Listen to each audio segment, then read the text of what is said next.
Y ahora sí, que pasamos la gorra, vamos a hablar con nuestro entrevistado del día de hoy, que está con nosotros Juan Rattenbach, que es abogado, magíster en economía aplicada y docente universitario. ¿Cómo andas, Juan?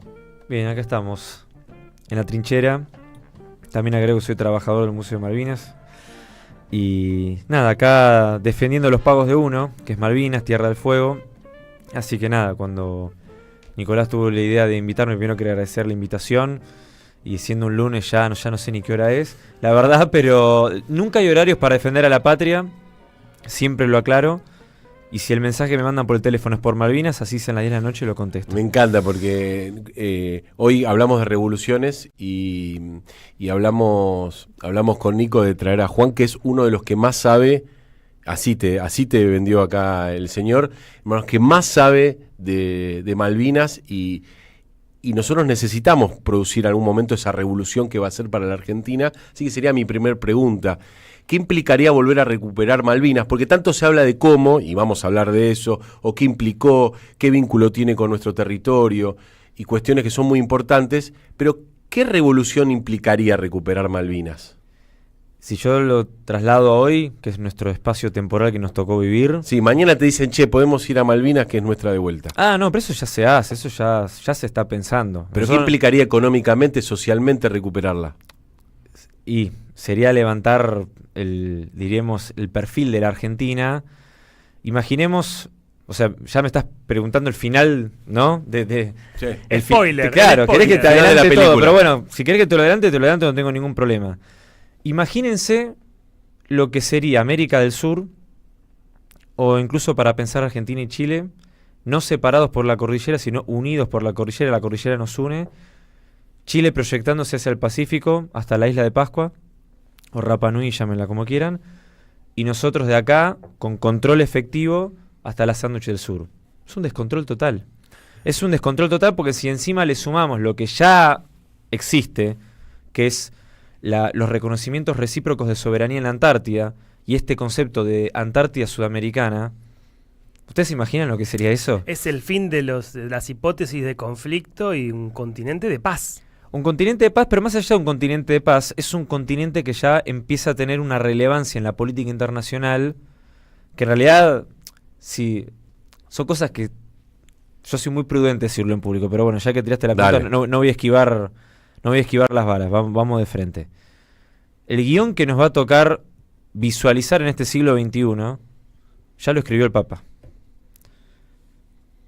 Con sus encíclicas, con su doctrina, más allá de nuestros matices teológicos acá con el compañero, pero él como representante, él nunca dejó de ser ni argentino ni sudamericano, llamémosle tercermundista si queremos ser un poco más amplios, del sur global, pónganle el adjetivo que quieran, que más les guste, y yo creo que lo que tenemos es una doctrina filosófica desde el sur del mundo para el planeta Tierra, y cuando digo el planeta incluyo principalmente a los países del Atlántico Norte, que no tienen nuestro paradigma y nuestra visión. Por eso yo lo escuché recién a Nico, las diferencias, por ejemplo, vos mencionaste el caso de Bélgica, ¿no? Uh-huh. Te sumo también el Parlamento británico, que tenés la Cámara de los Lores, No se sabe, claro. que digamos que es casi una escribanía hereditaria, tenés los que son nombrados ad hoc, que no es hereditario, pero los nombra el rey.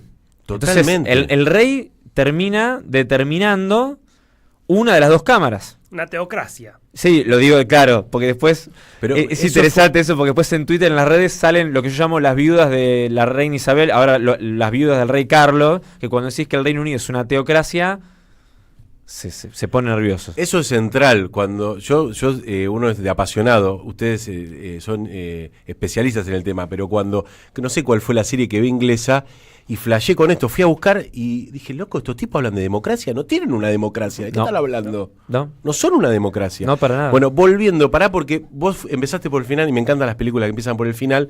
Sí. ¿Por qué esta idea de la cordillera uniendo a Malvinas con nuestro territorio? Porque si nosotros tenemos una proyección, repito, Chile hacia el Pacífico, Argentina hacia el Atlántico, pero completo, no con este 25% de la superficie argentina ocupada por el Reino Unido. Porque también es importante mencionar el contraste. No es que los británicos solamente ocupan la isla Soledad y la isla Gran Malvina, sino que ocupan el 25% de la superficie total de la Argentina, incluyendo la Antártida. Si sumamos todos esos kilómetros cuadrados, la cifra, el porcentaje, nos da un cuarto del territorio argentino, que es insular y marítimo.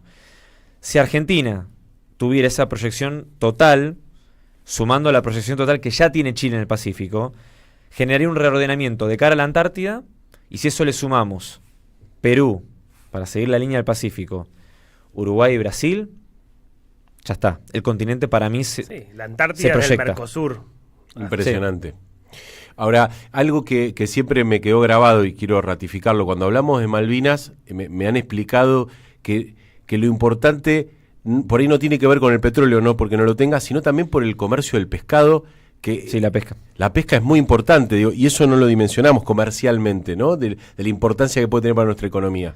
Bueno, parte de estos cambios que se están generando en este siglo XXI es no renunciar a nuestra historia, ¿no? Que se hizo a base de sangre de toro, ya lo digo con Nico presente, sino sin renunciar, repito, a nuestro pasado y a nuestra identidad constitutiva, del asado y de nuestras liturgias nacionales. La propia política internacional, hoy lo charlamos, porque yendo a jugar al fútbol estamos charlando estas cosas, nosotros no dominamos el mundo, estamos de acuerdo, pero obviamente como nosotros no controlamos el mundo y los países y las decisiones de las demás naciones del mundo, nosotros tenemos que tener muy en claro qué es lo que está pasando en política internacional para saber cómo nosotros accionamos frente a una coyuntura que no controlamos. Son externalidades, vamos a ponerle esos términos. La cuestión de la pesca es fundamental. Hoy en día, Argentina, en términos de volumen de comercio, incluso también de valor internacional, para ser más preciso, estamos exportando la misma cantidad de dólares de pesca que de carne. Entonces, fue muy interesante cuando fue la pandemia, que el Centro de Excombatientes de La Plata, cuando estaba tratando de discutir, bueno, el tema de los comedores, asistencia en plena pandemia, decir, che, ¿y si incorporamos, no sé, sardinas o calamares y empezar a generar este cambio cultural con la pesca que por ahí, producto de nuestra historia muy vinculado con la zona núcleo de la Pampa húmeda, como que no queremos salir del choripán o del bife angosto, pero no es una crítica, sino que la misma necesidad geopolítica nos va a empezar a ver el mar. Así no lo consumamos, no importa, pero aunque sea darle la relevancia que se merece. Y eso que nosotros exportamos de la misma cantidad, digamos, de dólares de pesca que de carne, y eso que, repito, no controlamos la pesca que usurpan los británicos. Si no, sería, por lo menos en términos de moluscos, Sí. es el doble. ¡Wow! ¿Y cuánto Moluscos. de eso es por falta de ocupación efectiva en territorio y cómo se relaciona con lo que está pasando en Tierra del Fuego? Bueno, los británicos, primero que para entender que es una colonia de verdad, no hay estadísticas transparentes de lo que pasa en Malvinas. Digamos, tanto nos han machacado con el tema del INDEC, ¿No bajó la inflación en Malvinas? No, bueno, ahí tiene un anclaje del tipo de cambio, tiene esa convertibilidad tiene la libra esterlina directamente, ¿no? Pero más allá de eso, a nosotros nos han mandado delegaciones del FMI para chequear y rechequear la metodología de análisis del INDEC en función de eso, cómo se influenciaban los pagos de los bonos, como el cupón PBI, que estaba atado a inflación. Sí. Y sin embargo no hay transparencia estadística en Malvinas. Mucha de la información que tenemos lo tenemos por terceras fuentes, vamos a ponerle un término, y se calcula, porque repito, es aproximado, que el colonialismo británico en el Atlántico Sur nos cuesta entre 1.000 y 2.000, así de groseros la aproximación, millones de dólares por año, y solo de pesca, esto sí está cuantificado, el promedio son 500 millones de dólares anuales. Obviamente las temporadas de pesca son muy dinámicas, son muy volubles. Este año la suspendieron de forma anticipada.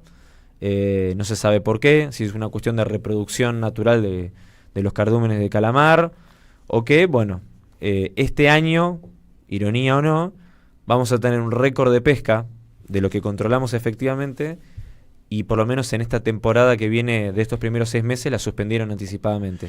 Estamos conversando con Juan Rattenbach, que él es abogado, magíster en economía aplicada, docente universitario, y hablando de Malvinas, que no puedo no nombrarlo, me imagino debe venir de tu abuelo, ¿no? Benjamín Rattenbach, muy conocido por ese informe que nos abrió los ojos, ¿no? Sí.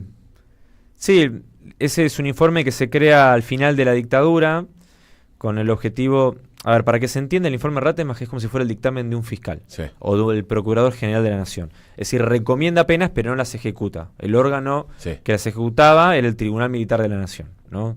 Que se encontraba en Carlos Pellegrini y Arroyo, creo. No, Carlos Pellegrini y Juncal, donde hoy es Casa Patria Grande, Néstor Kirchner, donde ahora está Capital Humano ahí. Ese era el Tribunal Militar de la Nación. Incluía penas muy duras, sobre todo para Galtieri y Anaya.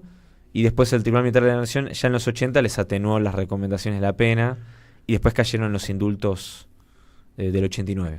Ahora, pero esa pasión que me imagino debe venir por la sangre, no... Sí, o pagando el karma, si se quiere, en términos orientales, como se mire. Ya que hablamos del sur global. Claro, si desde una perspectiva occidental, la sangre no es agua, desde una perspectiva oriental es el karma.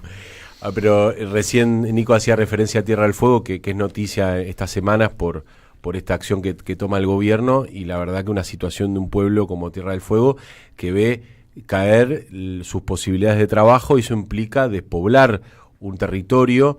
Recién hacía mención fuera de micrófono Nico de cómo Tierra del Fuego es una de las pocas provincias que generó aumento en sus habitantes. Contame cómo este impacto del gobierno de Milei, que no es cualquier gobierno, que habla de Thatcher como una héroe o una heroína.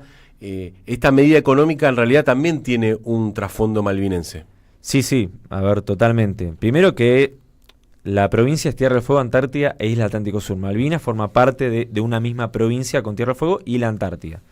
Lo cual, tomando en cuenta la guerra de Malvinas, que es un hecho de la realidad, nosotros estamos viviendo ahora la posguerra de Malvinas, la larga posguerra de Malvinas.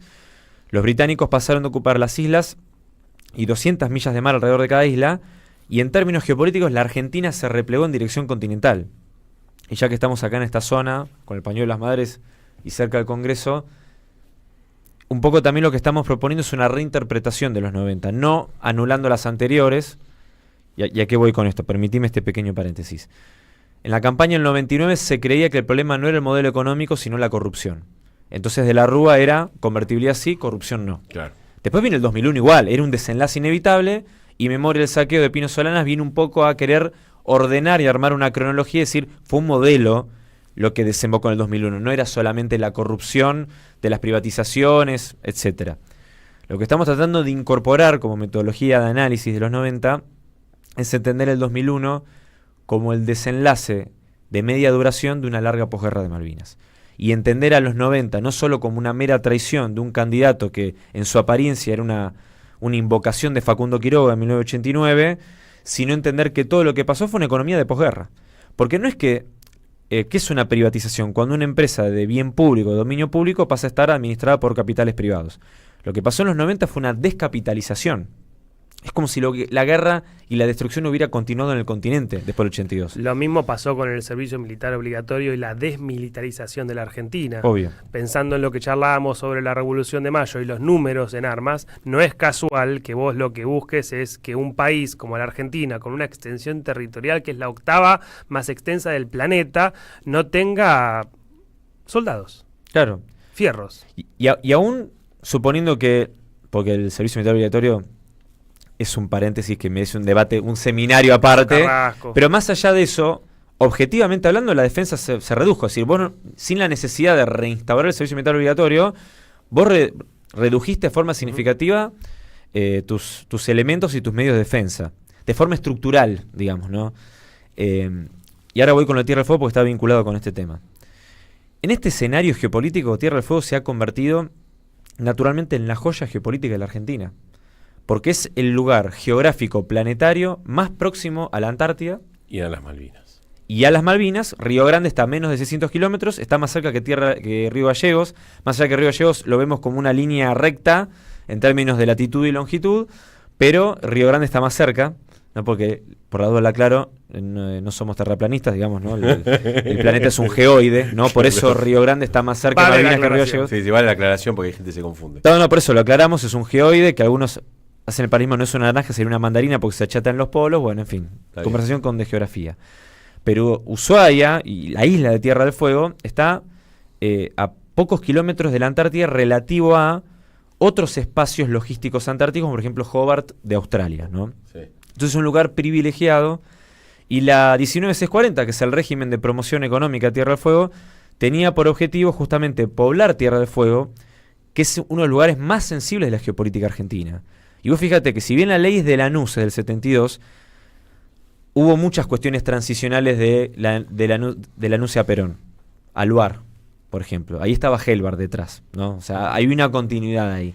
Pero en el caso de la promoción económica, vos fíjate que en el 78 casi se va una guerra entre Argentina y Chile en Tierra del Fuego. A veces le llamamos el conflicto del Beagle y nos confundimos, pero si yo te digo que era la guerra por Tierra del Fuego, cambia significativamente la tensión sobre el lugar. Quien ¿no? nombra, ¿no? Quien nomina, claro, bueno. define también. Exactamente, o sea, y después el 82, la guerra que sí fue. Eso es muy bueno lo que dijiste, la guerra por Tierra del Fuego. Bueno, hay que renombrarnos. Bueno, la guerra que sí fue en el 82 fue dentro de la jurisdicción, ¿no? De lo que era el territorio nacional de Tierra del Fuego, pero no solo eso, sino que el único momento que Gran Bretaña no proyectó, sino ejecutó un ataque en dirección oeste fue en Tierra del Fuego. El objetivo era atacar la ciudad de Río Grande. Si tenemos que pensar, Juan, ¿cómo vamos a recuperar las Malvinas? ¿Tiraste algún indicio? No sé si es por medio de la guerra, no sé cuál es tu mirada, pero sí hay que armar, sí hay que construir una defensa disuasiva, es el término. Está bien, pero ¿cómo te imaginás que es esa recuperación de acá, no sé, a un tiempo mediano, largo? Bueno, voy a sintetizar la metodología y paso a Tierra del Fuego. La metodología es muy simple. A la vanguardia, adelante, tiene que ir, número 1, la política exterior, porque es la que ordena todo. Política exterior, diplomacia, la defensa, desarrollo científico-tecnológico. En la retaguardia, que es donde estamos él y yo en estos contextos, la educación y la cultura. Ahí es donde va la malvinización. En el medio, entre la vanguardia y la retaguardia, el desarrollo económico como el mecanismo que hace que lo que se proyecta se transforme en una materialidad concreta y no como dirían hoy los arquitectos, el render, ¿no? Los ingenieros que nos venden render de obra pública que después nunca pasa, ¿no? Sí. Y tenemos, digamos, líneas de subte. Claro, que no existen, ¿no? Después nos quejamos del monorriel de los Simpsons, ¿no? En la línea F, como, bueno, no importa, la línea fantasma, está ¿no? bien, por eso la F. Pero, industria. Sí. Desarrollo económico. Vamos a hacer bien para libre interpretación, para no herir la susceptibilidad de nadie, ¿viste? Porque a veces nos acusan muy de intransigentes a los que tenemos un perfil más industrialista, pero la industria es fundamental. Yendo al caso de Tierra del Fuego, la situación de hoy es fundamental. La capacidad industrial instalada que tenemos hoy en la Isla Grande, en Ushuaia y en Río Grande, no es la industria de los 80, no es los videos VHS que se hacían en los 90. Hoy la capacidad industrial instalada no es menor porque, si bien son 5 países los que fabrican, por ejemplo, celulares, son 17 los que ensamblan, no son muchos. Claro, tampoco es que es una boludez. No, pero aparte, en la región solamente son 2. Manaos en Brasil, que es otra región sensible, que es la Amazonia, y Tierra del Fuego. Y en el año 2004, en estos diálogos que he tenido con inteligencia artificial, me enteré que importamos celulares por casi redondeando $200 millones, calculando la inflación del 2004 y 2025 en dólares. Es decir, no es que si nosotros dejamos de producir, todo va a venir de China. Va a venir de China, de Vietnam y de Brasil. Y vos, hoy en día, tenés 2 proyectos, no sé cómo estamos de tiempo, pero lo voy a sintetizar, que son fundamentales. Uno económico, que es el puerto multimodal de Río Grande. Río Grande es el polo industrial más austral del planeta Tierra y no tiene puerto. Manaos, en la Amazonia, tiene un puerto fluvial que en términos logísticos es significativo para generarle competitividad al precio final de los celulares de Manaos. Sí, sale más barato llevar y traer cosas. Exactamente. Río Grande, como no tiene puerto, ni hablar de la logística que sería por vía terrestre, que es... Pasa en tránsito, yo trabajé en el puerto, vos salen los camiones y entran a Chile, el tienen futuro que pagar. De esa Argentina que soñamos es el transporte multimodal, pero bueno, sí. Otro seminario también. Obvio, pero si no, ingresa por Ushuaia, pero Ushuaia, el puerto de Ushuaia está preparado sobre todo para el turismo antártico. Entonces los cruceros tienen prioridad y vos por ahí tenés el buque ahí con el container y lo tenés parado 30 días, 40 días o 50 días. Hasta que vienen a pasearlo. Terminan de irse los cruceros antárticos, recién ahí paran en Ushuaia, descargan y después van por ruta 3 atravesando la cordillera. Y por último, el polo logístico antártico de Ushuaia. Con esto redondeo. Ahora se está viendo una carrera de quién se queda con la exportación de servicios logísticos antárticos. Si Punta Arenas, Chile, o Puerto Argentino bajo ocupación británica. O, lo que estamos proponiendo, el eje Ushuaia-Río Grande. Hoy, esa obra está medio paralizada, y para colmo el gobierno anunció que la plata no va a salir del FONDEF, sino del Fondo de la Ampliación para la Matriz Productiva. Es decir, que hoy por cada bien industrial que consumimos en Tierra del Fuego, estamos financiando la infraestructura de defensa nacional. Si yo destruyo la economía fueguina, no tengo plata para financiar este fondo, que a su vez va a financiar el polo logístico antártico en Que va a Ushuaia. generar trabajo, que va a generar capitalismo, que va a generar inversión, Dólares, crecimiento, divisas. expansión. No, y me quedo con de lo que dijiste, es para cortarlo y mostrarlo, Juan, la verdad te agradezco. Otra cosa que cómo nos venden la idea de, che, con Perón hacían lo mismo, ¿no? Hacía solo industria liviana, me acuerdo de mi abuela, ¿viste? No, que era radical, y no la industria importante. Lo mismo pasa con esto, no ensamblan celulares, esa boludez. Digo, ¿cómo nos venden? Porque la manera de colonizarnos no es solamente... Es cognitiva. Sí, es cultural. Nos convencen de que lo que estamos haciendo en Tierra de Fuego es medio pedorro. Entonces dice, bueno, no es tan importante. Es central. Bueno, tenemos una batalla los argentinos. Recuperar, no solo defender Tierra del Fuego. Poner en valor Tierra del Fuego para quienes estamos acá de este lado del Estrecho de Magallanes, ¿no? Y romper con esa neblina que se ha querido crear en los medios de comunicación de enfrentar consumidores con productores y encontrar en Tierra del Fuego una especie de chivo expiatorio para los problemas de la economía cuando tenemos las paritarias y los salarios pisados como anclaje de la inflación del gobierno nacional. Muchas gracias, Juan. No, Un gracias por la placer. invitación. Juan Rattenbach, impresionante. Abogado, economista aplicado, ¿no?